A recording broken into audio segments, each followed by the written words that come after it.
My mom abandoned me when I was a kid, and now she disrespects my wife for not understanding her struggles. Me, 38. Male. When I was 10, losing dad felt like the universe had suddenly tilted on its axis. It wasn't just a quiet, peaceful kind of passing. It was abrupt, shocking, the kind you replay in your mind over and over, trying to make sense of it.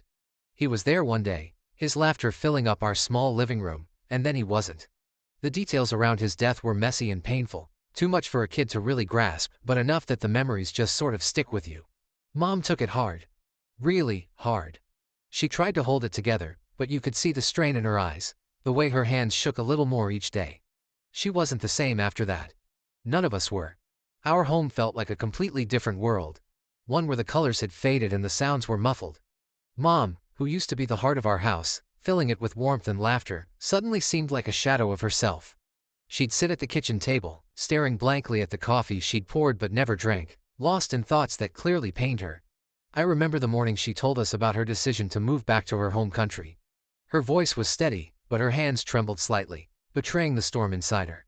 Our house, once vibrant with our family's daily routines, felt increasingly empty and silent. The walls echoed with the ghost of our past conversations, and each room held a memory of Dad's laughter or his comforting presence. Being there, Mom said, was too much of a reminder of what we'd lost. She needed space to grieve away from the environment that echoed his absence. "It's just for a little while," she said, forcing a smile that didn't quite reach her eyes. "I need some time to heal, to find some peace." The word temporary hung in the air, but as a kid, I didn't grasp the full weight of what was happening. I just nodded, thinking she'd be back soon, that this was just a short break and everything would go back to normal. Mom's move, intended to be a brief escape from her grief, became a permanent arrangement. Her brief visits were filled with awkwardness and a palpable tension, as if she was a guest rather than the mother who had raised us. I could see the guilt in her eyes, the struggle to reconnect with the children who felt more like strangers now. As weeks turned into months and then years, the reality of her prolonged absence settled in. Birthdays and holidays came and went without her. Phone calls were our only bridge, her voice becoming less familiar over time, strained with a sadness that didn't seem to fade. Each call was a reminder of the widening gap between our old life with Dad and our new reality. After Mom left, it was the Nelsons who took us in. They were old family friends, the kind who had known us since we were in diapers. Mr. Nelson was Dad's college buddy, and Mrs. Nelson had been Mom's maid of honor. They tried to fill the void as best they could, turning their guest room into our new bedroom, stocking the fridge with our favorite snacks, and even trying to keep up the same holiday traditions we used to celebrate as a family. Despite their kindness, the house never quite felt like home. It was always a bit too clean, a bit too quiet, lacking the chaotic warmth that had filled our own home. At night, the walls seemed to echo with the silence, a stark reminder that this wasn't just a sleepover, that our mom wasn't going to be back at the end of the weekend. I remember lying in that guest bed, staring at the ceiling and listening to my sister breathe softly in the bed next to mine. She seemed to adapt better, or maybe she just hid her feelings more. Nights were the hardest for me. That's when the what-ifs would haunt me. What if I had been less of a hassle, quieter, easier to handle? Would Mom have stayed if I hadn't been so much like Dad, as she often said I was? These thoughts would spiral, and I'd find myself gasping for air, feeling that old familiar pang of abandonment. Mrs. Nelson would hear me sometimes, her soft knock on the door a prelude to her sitting by my bed, whispering reassurances, trying to soothe the fears and doubts that gnawed at me. But no matter how gentle her touch or kind her words, they couldn't replace the comfort that would have come from my own mom's embrace. This experience shaped how I parent my own kids. I've always made it a point to be there for them, to be a constant presence in their lives. I've gone overboard at times, maybe, being too protective, too present.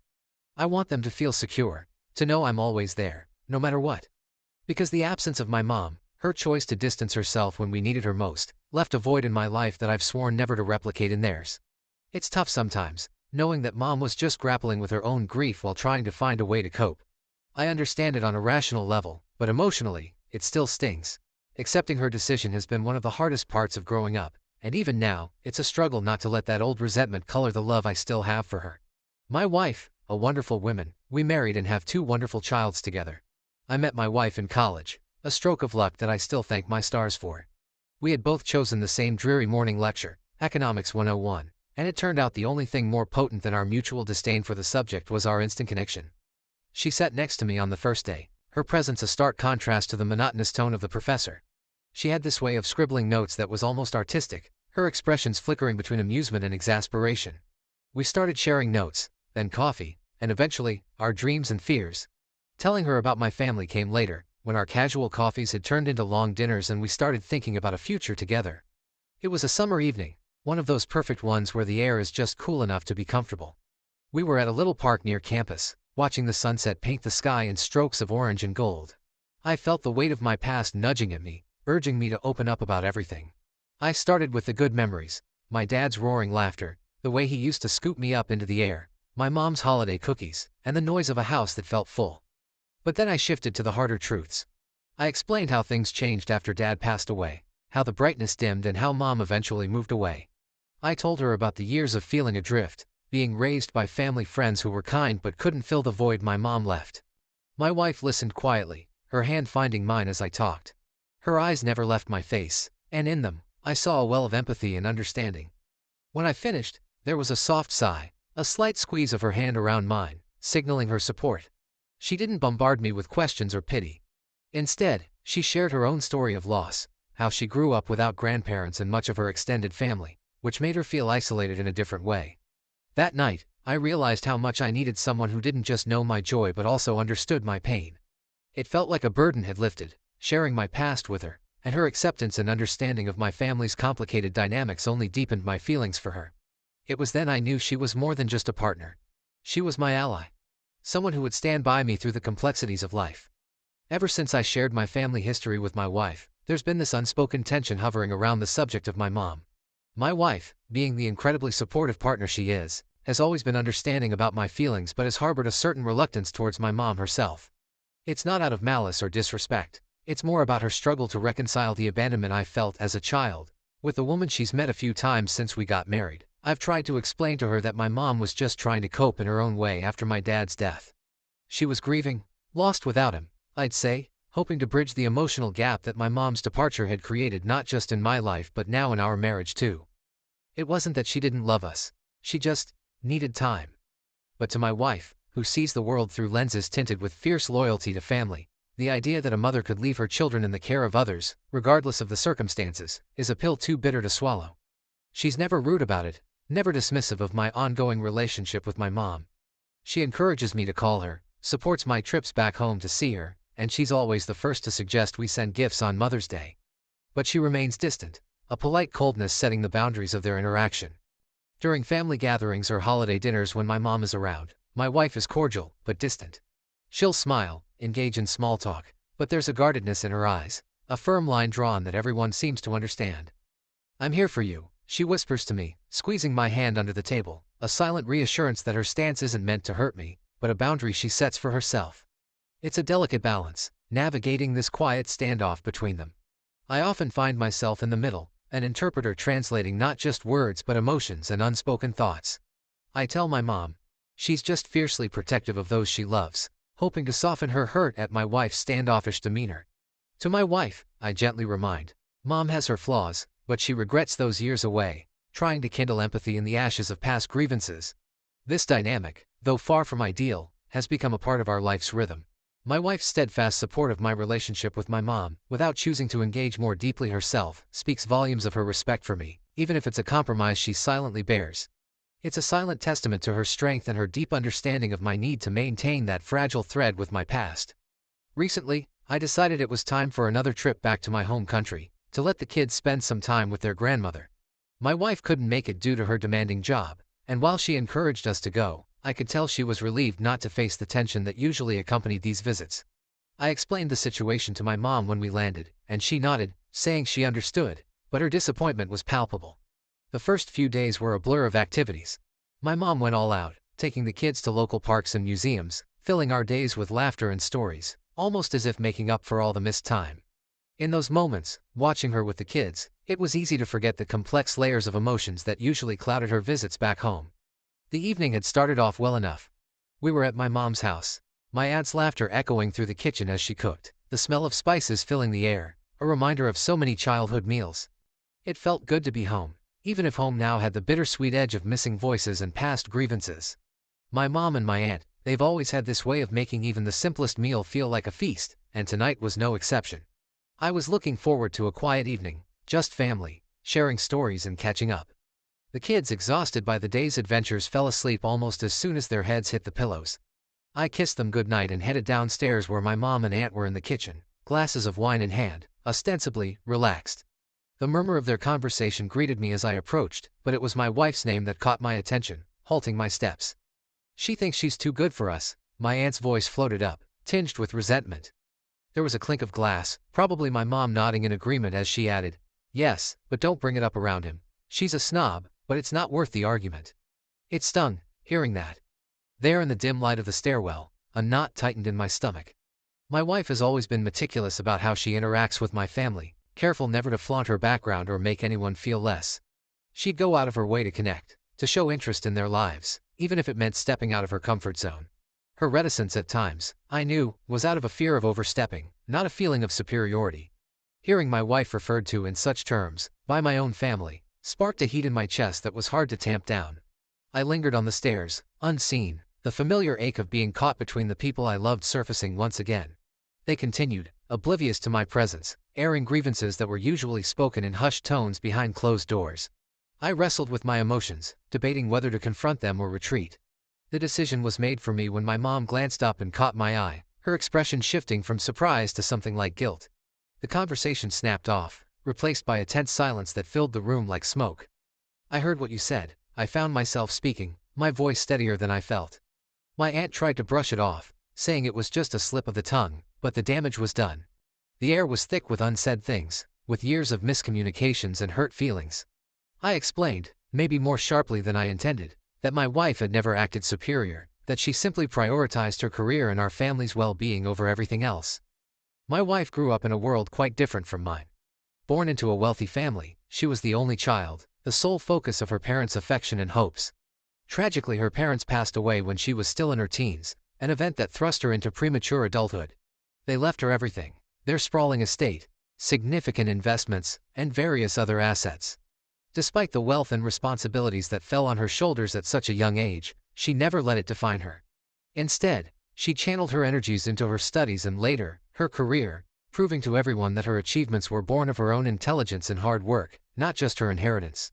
She enjoys the finer things in life, sure, the kind of luxuries she grew up with. High-end fashion, gourmet foods, vacations in far-flung destinations. But she carries it all with a grace and an ease that's devoid of arrogance. She's unapologetic about her tastes, yes, but never ostentatious. In contrast, I come from a solidly middle-class background. My family's world was smaller, our means more modest. We valued hard work, simple pleasures, and close community ties. Our house, always filled with warmth and laughter, was humble but happy. This stark difference in our upbringings was never lost on me, and initially I worried about how my family would perceive her, or she them. Despite these differences, my wife has never behaved superiorly or looked down on my upbringing. She's been nothing but respectful towards my family, always engaging in conversations, offering to help with meals during visits, and bringing thoughtful gifts that showed her attention to what they might appreciate, not just expensive items for the sake of display. Yet the underlying class difference sometimes creates an unspoken tension, especially with my mother. Mom, with her down-to-earth values and no-nonsense approach to life, has sometimes struggled to connect with my wife's world. Though my wife has made every effort to bridge the gap, ensuring she doesn't flaunt her wealth or make my family feel uncomfortable, there's always been a subtle, perhaps imagined, barrier there. This difference in backgrounds is sometimes amplified by the innocuous comments at family gatherings, or the slightly too long glances at my wife's designer clothes and accessories.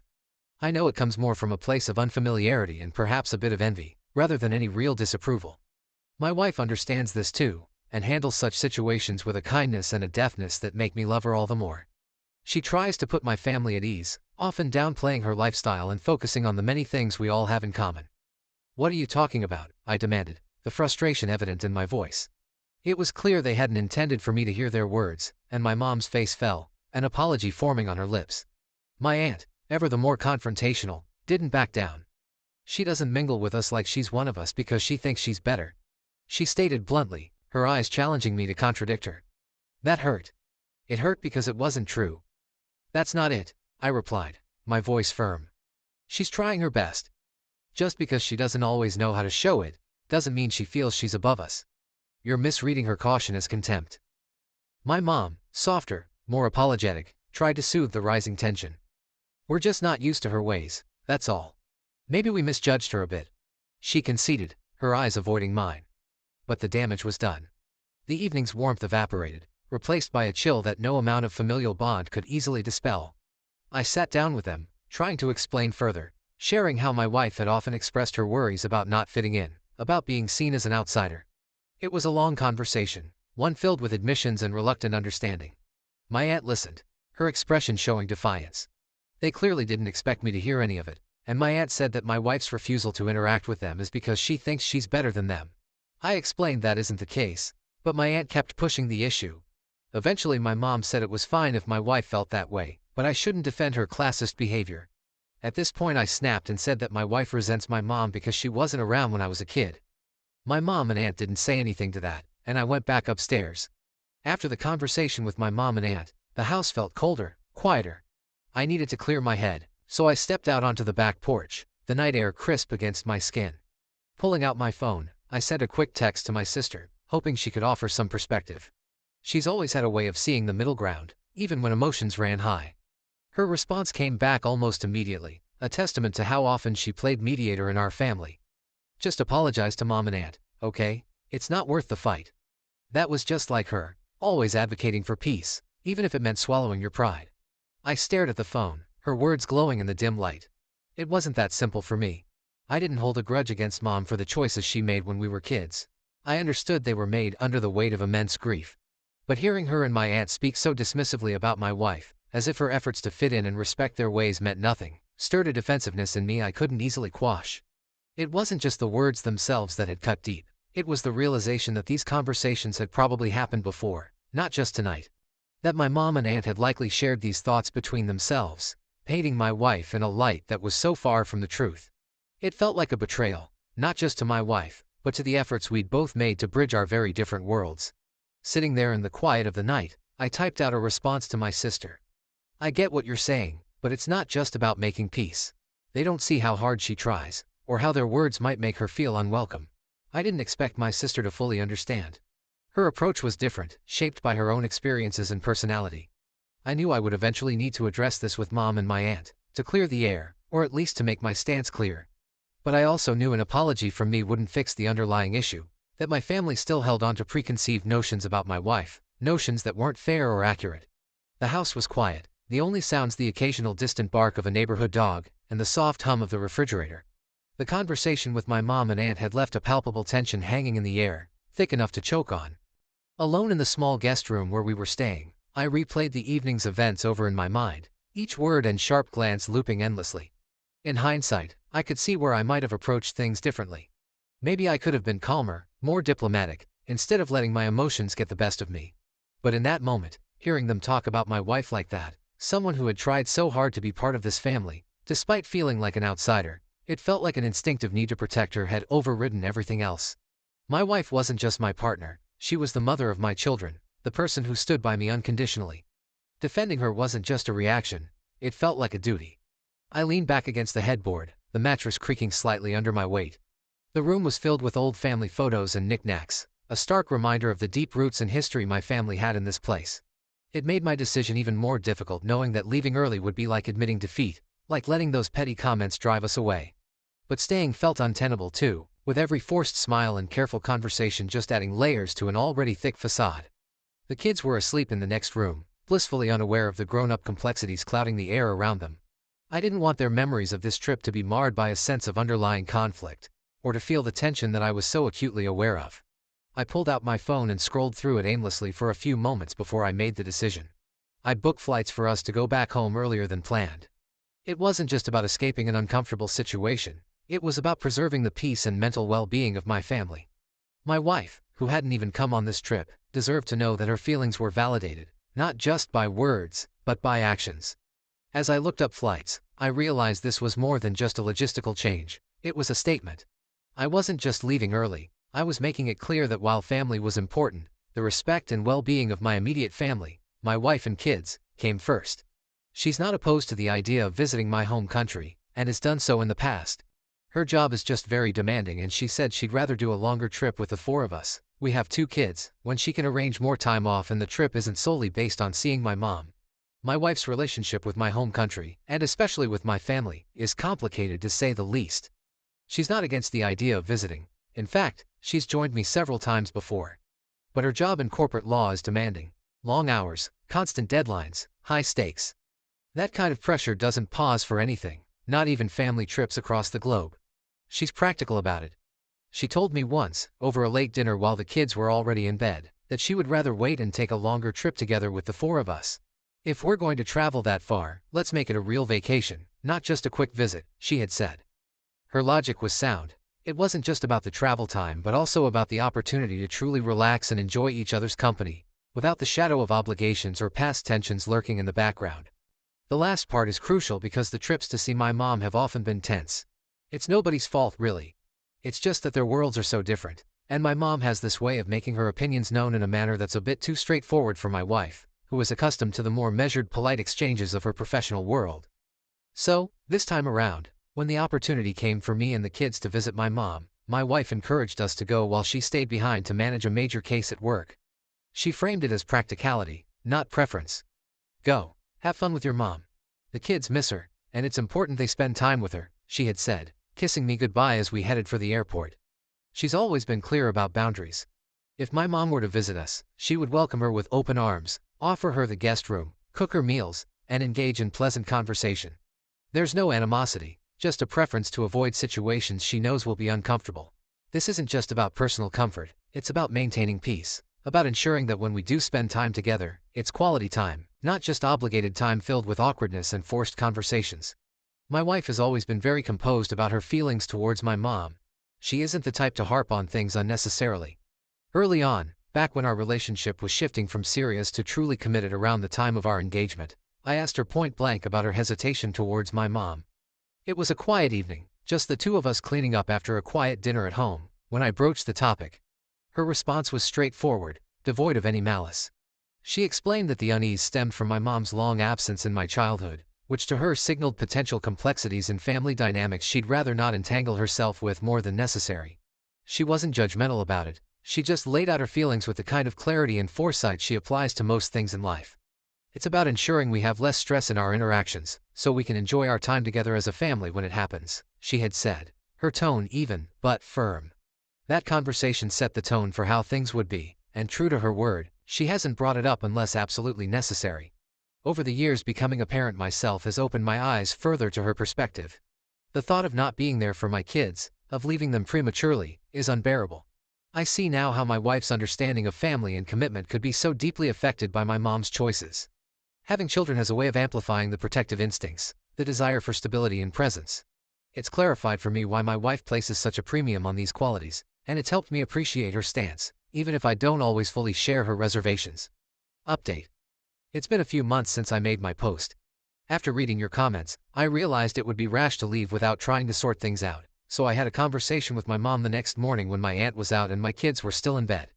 The morning after the tense conversation with my mom and aunt, I approached my mom for a private talk. The house was quiet, with soft light filtering through the curtains, casting a calm over the living room where we decided to sit down. I could tell she was apprehensive about the discussion, perhaps worried about more confrontations. I started by apologizing for my outburst the previous night. My tone was firm yet conciliatory. I wanted to clear the air but also to stand by my wife's perspective, which I felt was important to communicate clearly. "I'm sorry for how I reacted," I began. "But we need to talk about why you think it's okay to say those things about my wife." My mom nodded, her expression one of regret mixed with a hint of defensiveness. She listened as I reiterated that the comments I overheard were hurtful and simply not true. "If there are issues, we should be able to discuss them openly, not just let them fester," I added, hoping to establish a more open line of communication. My mom sighed, a long, weary exhalation that seemed to carry the weight of the past decades. "I understand, but you need to see where I'm coming from too," she responded. She then explained how isolating it was for her after my dad passed away, how she needed to be around her own family back home to grieve. "It wasn't about escaping from you or your sister," she insisted. I listened, trying to bridge my understanding with her experience.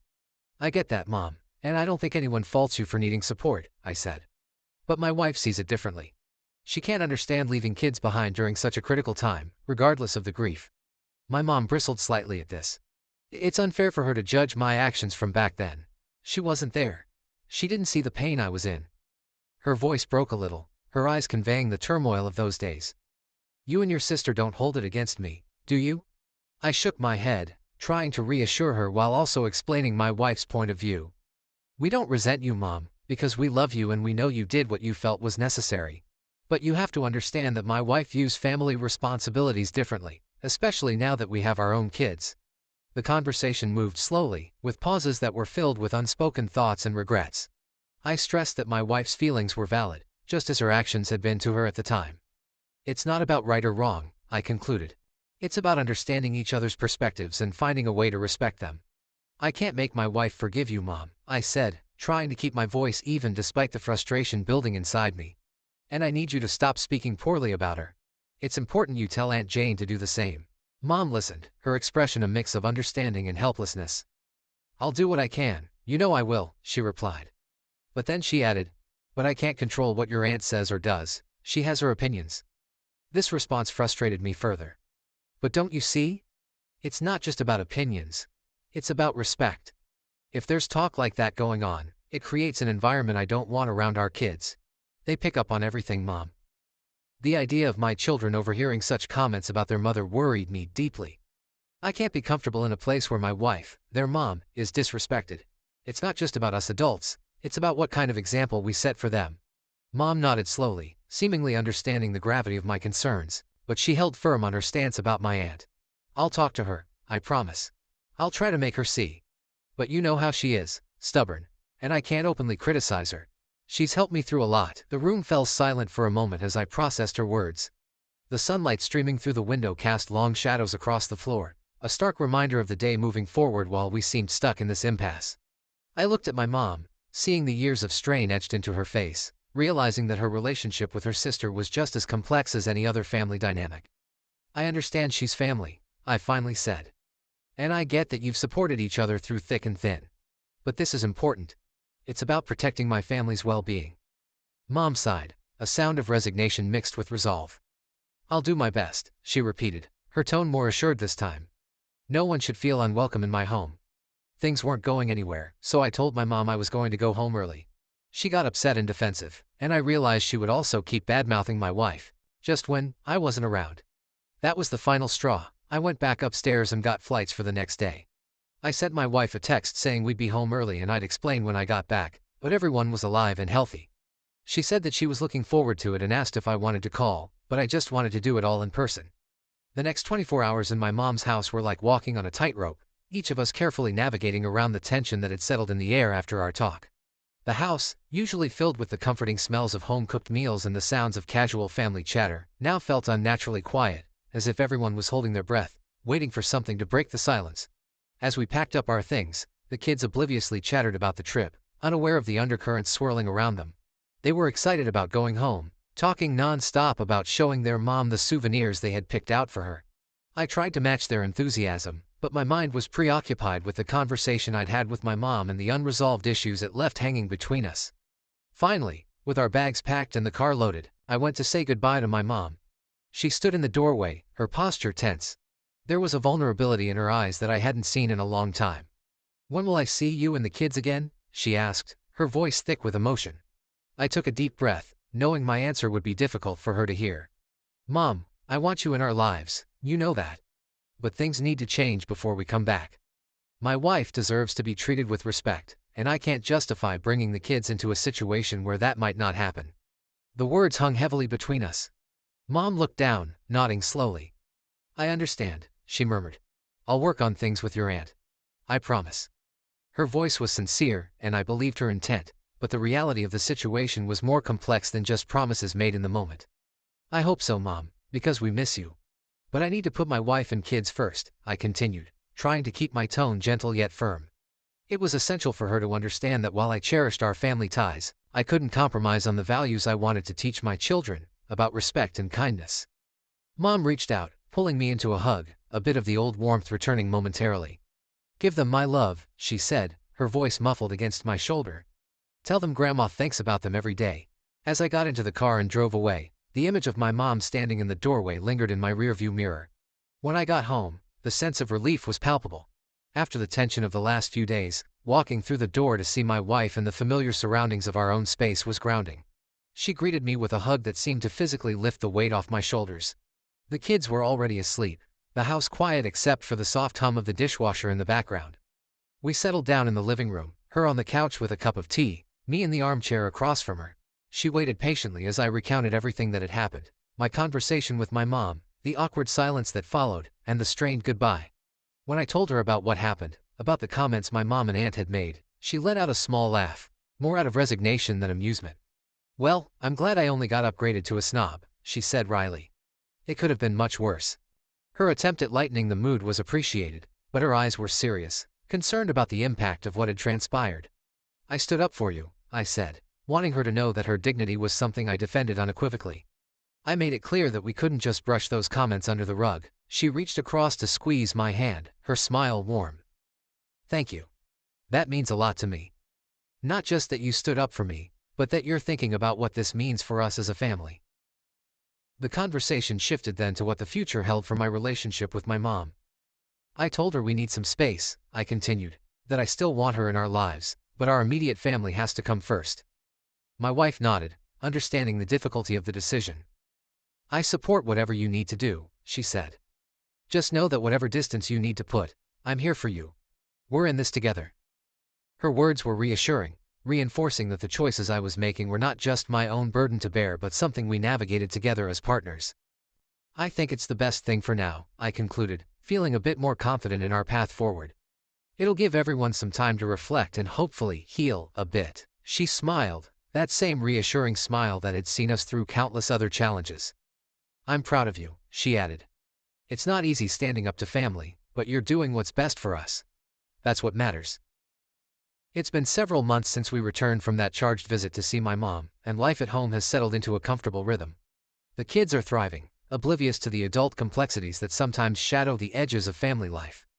My wife and I have found solace in the normalcy of our daily routines: work, school runs, weekend soccer games. Despite the undercurrents of that trip, our home life feels solid, anchored. I've made it a point to keep in touch with my mom, dialing her number every couple of weeks. But each call seems to resurrect a bit of the tension from our last visit.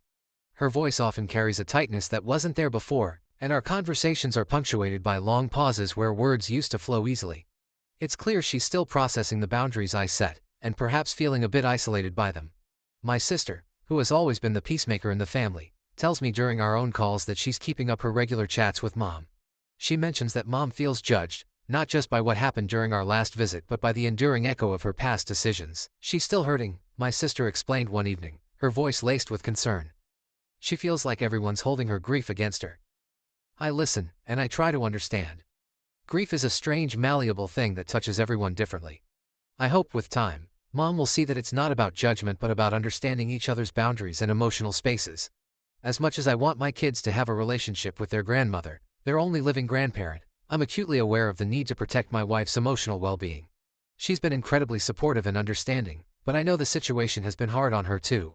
The balance is delicate, trying to navigate these waters without tipping anyone overboard. Since becoming a father, my perspective on family and relationships has shifted significantly. It's like my children have opened up new chambers in my heart and mind, chambers filled with deeper empathy and understanding, especially towards my wife. Watching her as a mother, seeing her dedication and the boundless love she pours into our children, I find myself constantly amazed and grateful for her presence in our lives. The thought of losing her, of my kids facing life without their mother, sends a cold shiver down my spine. It's something I can't even bear to think about for too long. This fear, this visceral reaction, it helps me understand why she's so sensitive about family matters and why she's been so adamant about setting boundaries with my mom. It's not just about past grievances or discomfort. It's about ensuring our family unit remains stable and supported, no matter what. Reflecting on this has also given me a fresh lens through which to view my own childhood. I forgive my mother for her choices during our most difficult times, decisions made while she was engulfed in her own sea of grief. I know that she did what she felt was necessary to survive emotionally, even though it meant being physically distant from me and my sister. Forgiveness, however, doesn't erase the understanding of the impact of those decisions. It doesn't wipe away the fact that those choices left marks, shaping how I view relationships and responsibilities. This empathy I hold for my wife, stemming from our shared parenting journey, makes me think about how I would feel if the roles were reversed, if it had been her parents who had left her in a similar situation. Honestly, I doubt I could easily forgive such an action. The mere idea stirs a protective instinct in me that is fierce and uncompromising. I would want to shield her from that kind of pain, just as I try to protect our children from any hurt or unnecessary hardship. This has led to many conversations between us, sometimes late into the night when the world is quiet and it's just the two of us, sharing our thoughts and fears. These discussions are sometimes tough, but they're always cathartic. They bring us closer, aligning our understanding and approach to how we manage our relationships with our extended family. Thanks for all your advice. For those of you who said I should get therapy, I am doing fine, but thanks for the concern.